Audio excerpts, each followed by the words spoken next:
Morning student. या अगोदरच्या व्हिडिओमध्ये आपण जागतिक तापमान वाढ याविषयीची प्राथमिक माहिती घेतलेली आहे.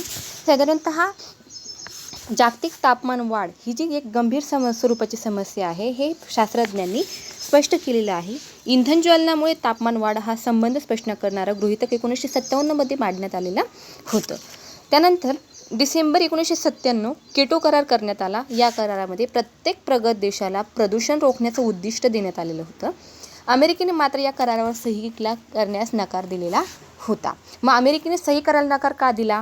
तर सर्वात जास्त आपल्या भारतामध्ये जर 70% लोक शेती करत असतील आणि राहिलेले 30% लोक जर औद्योगिकरणामध्ये असतील, तर अमेरिकेमध्ये साधारणतः 70% लोक हे औद्योगिक क्षेत्रामध्ये आहे, 30% फक्त शेती क्षेत्रामध्ये आहे. म्हणजे 70% औद्योगिकरण जे आहे हे औद्योगिकरण पूर्णतः बंद करावं लागेल. यासाठी अमेरिकेने केटो करारावर सही केलेली नाही. त्यांनी जर असं केलं तर त्यांना हे सगळे इंडस्ट्रीज बंद कराव्या लागतील आणि ते त्यांच्या अर्थव्यवस्थेला चालणार नाही. म्हणून त्यांनी केटो करारावर सह्या केलेल्या नाही. केटो कराराने कार्बन क्रेडिटची संकल्पना रूढ केली. भारत व चीनसारख्या विकसनशील देशांना जास्त लाभ मिळणार असल्याची टीकाही अमेरिका व इतर प्रगत राष्ट्रांनी केली. भारत, चीन यासारखे देश प्रगतीपथावर असून या देशांमध्ये साधनसंपत्ती व इंधनाचा वापर सतत वाढत आहे. त्यासाठी नेहमीच जे तंत्रज्ञान वापरले तर कार्बन डायऑक्साईडचे प्रमाण अधिक वाढणार आहे. त्यामुळे प्रदूषण कमी करणारे तंत्रज्ञान या देशांना दिल्यास कार्बन क्रेडिट्स मिळणार आहे. बायोगॅस किंवा अपारंपरिक ऊर्जा साधनांचा वापर करून वीज निर्मिती जर केली तर कोळसा किंवा खनिज तेल या प्रदूषण करणाऱ्या पदार्थांपासून होणारं ज्वलन थांबवता येते. यालाच आपण कार्बन क्रेडिट असे म्हणतो. इंडोनेशियातील बाली येथे डिसेंबर 2007मध्ये G8 देशांच्या संघटनेची तापमान वाढीबाबत बैठक झाली. त्यात भारत, चीन, ब्राझील, रशिया, मेक्सिको आणि या इतर 5 देशांनाही निमंत्रण देण्यात आलेले होते. परिषदेला सुमारे 190 देशांचे 10,000 प्रतिनिधी सामील झाले होते. या परिषदेत सर्व देशांनी एकत्र येऊन समूह प्रचाराने कृती आराखडा तयार करून कार्बन डायऑक्साईड सारखा घातक वायूचे प्रमाण कमी करण्याचे ठरवले. हाच या परिषदेचा मुख्य उद्देश होता. केटो करारानुसार कार्बन डायऑक्साईडचे प्रमाण कमी करण्याचं उद्दिष्ट असफल झाल्यामुळे नोव्हेंबर-डिसेंबर 2009 या वर्षी डेन्मार्क देशामध्ये कोपेनहेगन शहरामध्ये परिषद झाली. या परिषदेत वाढत्या हवामान बदलावर लक्ष केंद्रित करण्यात आले. परिषदेमध्ये 192 देशांच्या प्रतिनिधींनी सहभाग घेतला. या परिषदेत सुद्धा प्रदूषण नियंत्रण वरून जागतिक प्रगत देश आणि विकसनशील देश यांच्यामध्ये वाद झाला.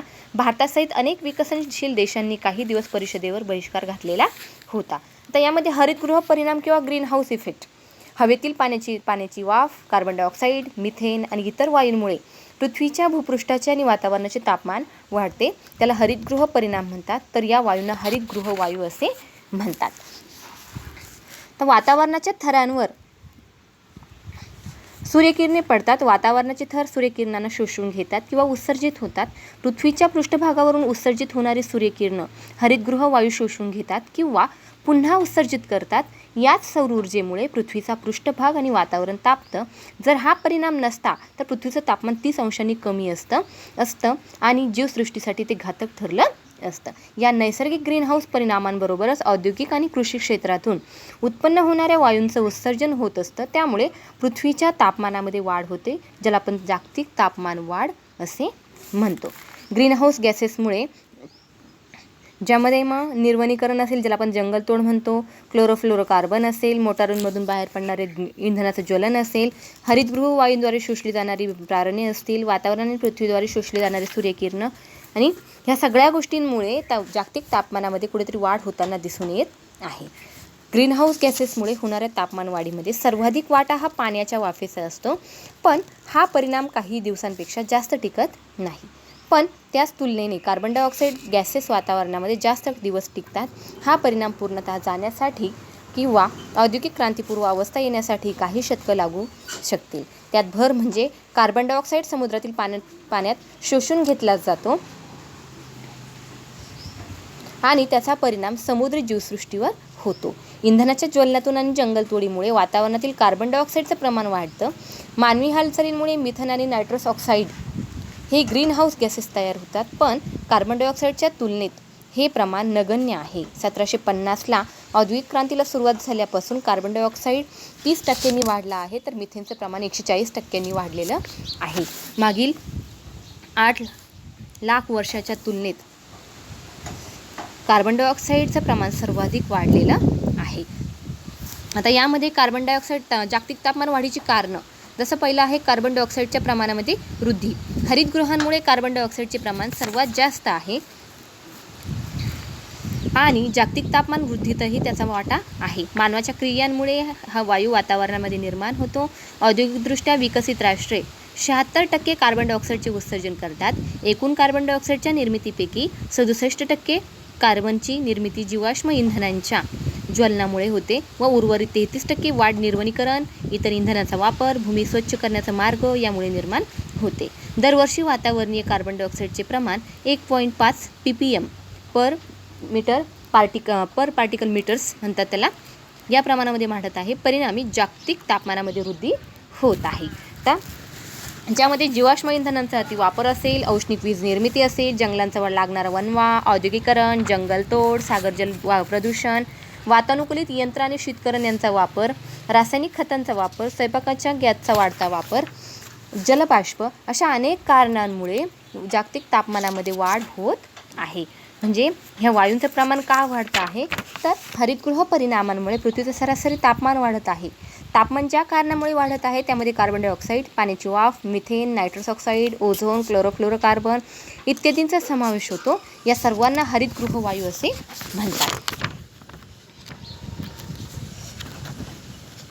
या ठिकाणी आपण बघू शकतो उद्योगधंदे आहेत, वनवे आहेत, वाहतुकीची साधनं आहे. या कारखान्यांमधून बाहेर पडणारा धूर असेल किंवा जंगलांना लागणारी आग असेल ज्यातून कार्बन डायऑक्साईड मोठ्या प्रमाणात बाहेर पडतो. साधनांच्या किंवा गाड्यांच्या धुरातून कार्बन मोनॉक्साईड बाहेर पडतो. प्राण्यांच्या शौचेतून मिथेन वायू बाहेर पडतो. या सगळ्या घटकांमुळे वातावरण कुठेतरी दूषित व्हायला सुरुवात झालेली आहे. म्हणून जागतिक तापमान वाढ जर आपल्याला थांबायची असेल ह्या सगळ्या गोष्टी आपल्याला थांबवणं गरजेचं आहे. तसेच हा जो वायू आहे त्यानंतर दुसरा आहे कार्बन डायऑक्साईड, नंतर क्लोरोफ्लोरोकार्बनच्या प्रमाणात वृद्धी.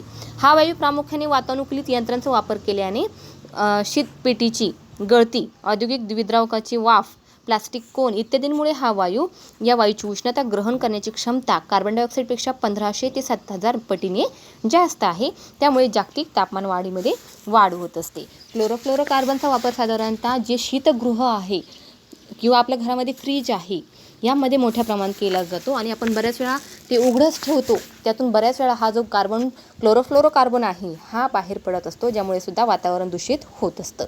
या ठिकाणी आपण बघू शकतो एरोसोल आहे, insulation materials, refrigerated air conditioners. आपला AC असेल, घरातलं फ्रीज असेल किंवा शीतगृह असतील मोठे, ज्या ठिकाणी समजा वायनरी आहे जिथे मोठे मोठे शीतगृह असतात, अशा ठिकाणी मोठ्या प्रमाणात क्लोरोफ्लोरोचा वापर केला जातो. त्यामुळे सुद्धा मोठ्या प्रमाणात प्रदूषण होत असतं. तिसरं आहे मिथेन वायूची वाढ. मिथेन वायू उष्णता धरून ठेवतो. मृत सेंद्रिय द्रव, सूक्ष्म जीवजंतू या वायूंची निर्मिती करतात. खनिज तेलाचे उत्पादन व वापर यामुळे हा वायू निर्माण होतो आणि कार्बन डायऑक्साईडपेक्षा 25 पटीने जास्त उष्णता धारण वा ग्रहण करतो. परिणाम वैश्विक तापमान वाढीमध्ये वाढ होत असते. पुढे आहे नायट्रस ऑक्साईडची वृद्धी. जसे वातावरणाचे 4 थर आहेत, तपांबर, सीतांबर, दलांबर आणि आयनांबर, ज्यामध्ये तपांबर हा सर्वात जवळ भूपृष्ठाजवळचा थर आहे. तपांबरात याचे अस्तित्व आहे. याची निर्मिती नायलॉन उत्पादन, नायट्रोजनयुक्त इंधनाचं ज्वलन, मृदेत नायट्रोजन खतांचे विघटन, पशुधन कमी करणे, भूमिगत पाण्यातील दूषित नायट्रेट यामुळे होते. हा वायू देखील कार्बन डायऑक्साईडपेक्षा आण्विक उष्णता ग्रहण करतो. वातावरणात या वायूंचं प्रमाण कमी असले तरी हा वायू कार्बन डायऑक्साईडपेक्षा 230 पटीने अधिक उष्णता ग्रहण करतो. यामुळे जागतिक तापमान वाढ होत असते. तसेच जागतिक लोकसंख्या वाढ, सूर्यकिरणांची उष्णता, ज्वालामुखीचा उद्रेक, एल निनोचा प्रभाव यांचाही परिणाम वैश्विक तापमान वाढीवर होत असतो. या ठिकाणी आपण बघू शकतो सोर्स ऑफ नायट्रस ऑक्साईड समुद्र आहे किंवा नैसर्गिक मृदा आहे, बर्निंग फॉसिल फ्युएल आहे ज्याला आपण दगडी कोळसा म्हणतो, अशा केमिकल फर्टिलायझर आहे. या सगळ्या घटकांना नायट्रस ऑक्साईड जे आहे हे तयार होत असतात. पुढे आहे जागतिक तापमान वाढीचे परिणाम, ज्यामध्ये पहिला आहे जागतिक तापमान वाढ होते. जसं जगाचे सरासरी तापमान दर 10 वर्षांनी 0.3 सेल्सिअसनी वाढत आहे. हरितगृहांतील वायू याच पद्धतीने वाढत गेले तर सन 2050मध्ये जगाचे सरासरी तापमान 1.5 अंश ते 5.5 अंश सेल्सिअस एवढे वाढलेले असेल असे अंदाजे सांगितले जाते. तापमानात होणारा हा बदल सर्वत्र सारख्याच स्वरूपाचा असणार नाही. विविध विभागात त्यात कमी अस्थिरता असेल. म्हणजेच जागतिक सरासरी तापमानापेक्षा ध्रुवीय प्रदेशाचे तापमान 2 ते 3 पटीने वाढलेले असेल आणि ह्या ध्रुवीय तापमान वाढीमुळे विषुववृत्तीय प्रदेशाच्या व उच्च अक्षुवृत्तीयांच्या दरम्यान औष्णिक उतार कमी होत जाईल. या ठिकाणी आपण बघू शकतो changing rain and snow pattern म्हणजे पाण्याची पर्जन्य स्थिती आणि हिम आवरण जे आहे यांच्यामध्ये त्यांचे जे प्रकार आहे किंवा त्यांचे जे पॅटर्न्स आहे यामध्ये बदल होत आहे. त्यानंतर स्ट्रॉंगर स्ट्रोम, त्यानंतर changes in animal migration and life cycle, पक्षी वेगवेगळ्या प्रदेशांमध्ये स्थलांतर करतील. रायझिंग सी लेवल, मोठ्या प्रमाणात आपण म्हणतो की पृथ्वीवर 71% पाणी आहे, 29% जमीन आहे आणि ह्या 71% पाण्यामध्ये त्याच्यामध्ये 1 सेंटीमीटर जरी पाण्याची उंची वाढली तर संपूर्ण जग बुडायला सुरुवात होऊ शकते किंवा संपूर्ण जग बुडू शकतं. म्हणून हिमाच्छादित प्रदेश जर वितळायला सुरुवात झाली, उष्णता जर वाढली आणि हिमाच्छादित प्रदेश जर वितळायला सुरुवात झाली तर सागर जलाची पातळी वाढायला नक्कीच सुरुवात होईल आणि सागरी किनारे असणारे जे महत्त्वाची शहरे आहेत हे सुद्धा जलमग्न होऊ शकतात. त्यासाठी आपल्याला जागतिक तापमान वाढ थांबवणं गरजेचं आहे. हे आहे ग्लोबल वॉर्मिंग इफेक्ट. त्यानंतर दुसरं आहे हवामानाचे स्वरूप, बदलते स्वरूप. वैश्विक तापमान वृद्धीमुळे हवामानात होणारा बदल हा गंभीर आणि चिंताजनक स्वरूपाचा आहे. काही वर्षापूर्वी हा बदल स्पष्टपणे जाणवत आहे. म्हणजेच वारा आणि समुद्र प्रवाहाचं प्रारूप बदललं आहे. पावसाच्या वितरणात आणि काळातही बदल झालेले आहे. साधारणतः 21व्या शतकाच्या मध्यापर्यंत पृथ्वीच्या सरासरी तापमानामध्ये 1.5 ते 5.5 सेंटीग्रेडपर्यंत वाढ होईल असा अंदाज होता. याचे असे खूप दूरगामी परिणाम होतील.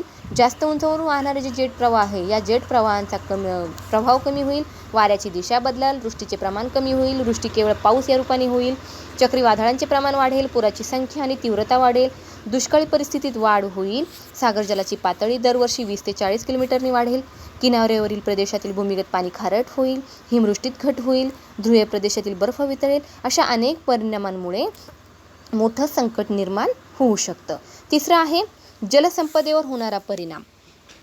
पावसातील बदल व बाष्पीभवनाच्या प्रमाणामध्ये वाढ झाल्याने पिण्याचं पाणी, शेतीसाठीचा पाणी पुरवठा, उद्योगांसाठी पाणी, जलविद्युत निर्मितीसाठी यावरही परिणाम होईल. पाऊस अनिश्चित असेल.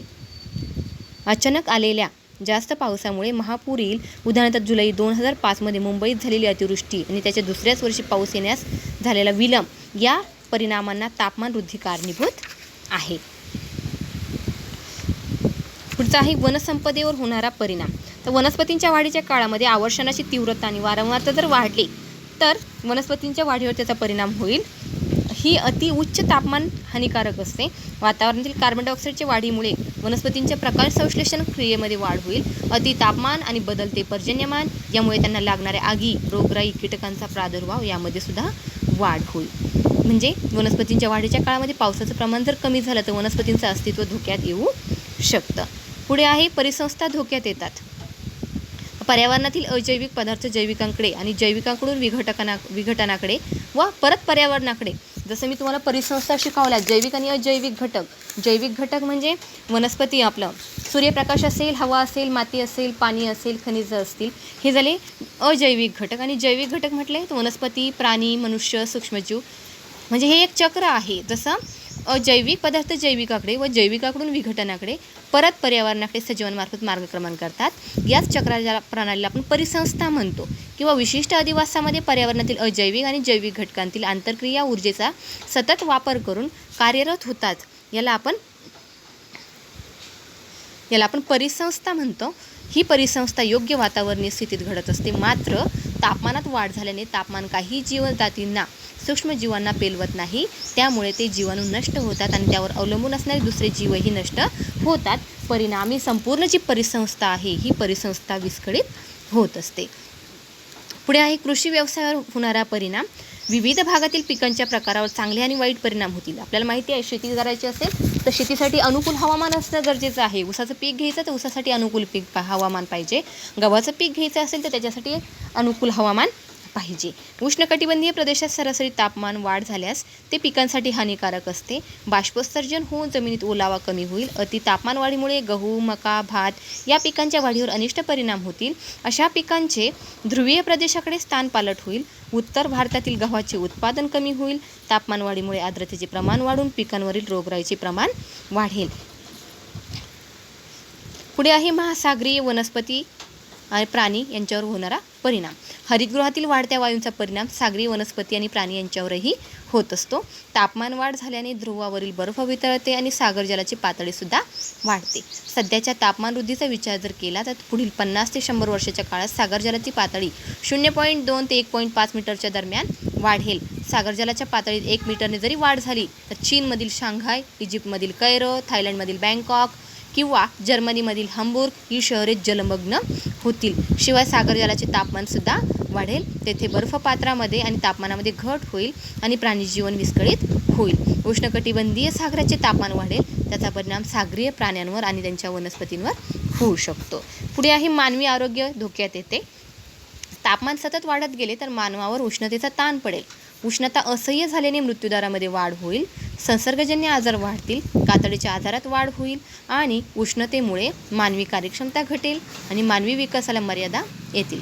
पावसाच्या प्रमाणामध्ये बदल झाल्याने मलेरिया, हत्तीरोग या आजारांचा प्रादुर्भाव वाढू शकतो.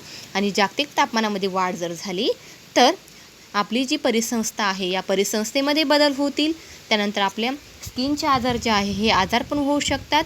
आणि डिस्ट्रक्शन ऑफ मराईन लाईफ, जसं सागरी समुद्र आहे, समुद्रामध्ये असणारे जे प्राणी वनस्पती आहे त्यासुद्धा डिस्ट्रॉय होऊ शकतात किंवा त्यांचं अस्तित्व धोक्यात येऊ शकतं. पुढे आहे जागतिक तापमान वाढीवरील उपाय. आपण काय करू शकतो तर कार्बन डायऑक्साईड वायूचं उत्सर्जन नियंत्रित करावं लागेल. हरितगृह वायूंपैकी कार्बन डायऑक्साईड या वायूचं प्रमाण सर्वात जास्त आहे. तेव्हा या वायूचं प्रमाण जर कमी केलं तर जागतिक तापमानामध्ये घट होईल. त्यासाठी ज्या कारणांमुळे कार्बन तयार होतं त्यांचा वापरावर निर्बंध आणि नियंत्रण घालावे, म्हणजेच त्या संदर्भात कायदे आणि नियम करावे. दुसरं म्हणजे नवीन प्रकारची इंधन शोधावे. सध्या पारंपरिक ऊर्जा स्रोत वापरले जातात. लाकूड, कोळसा, खनिज तेल यांचा वापर सर्रासपणे केला जातो. त्यामुळे वातावरणात कार्बन डायऑक्साईडचं प्रमाण वाढतं. त्यासाठी ऊर्जा साधनांना पर्याय शोधावा ज्यांच्या वापरामुळे हवेत कार्बन डायऑक्साईड निर्माण होणार नाही. तिसरा आहे अपारंपरिक ऊर्जा स्रोतांचा वापर करावा. पवन ऊर्जा, सौर ऊर्जा, जलविद्युत शक्ती यांचा वापर शक्ती साधन म्हणून करावा, जेणेकरून वातावरणात कार्बन डायऑक्साईड मिसळणार नाही.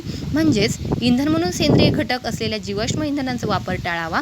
ऊर्जेचा वापर अधिक कार्यक्षमतेने करावा. अधिक झाडे लावावीत. वरील उपाय आपण जागतिक पातळीवर जर राबविले तर जागतिक तापमान वाढीची तीव्रता कमी होऊ शकते.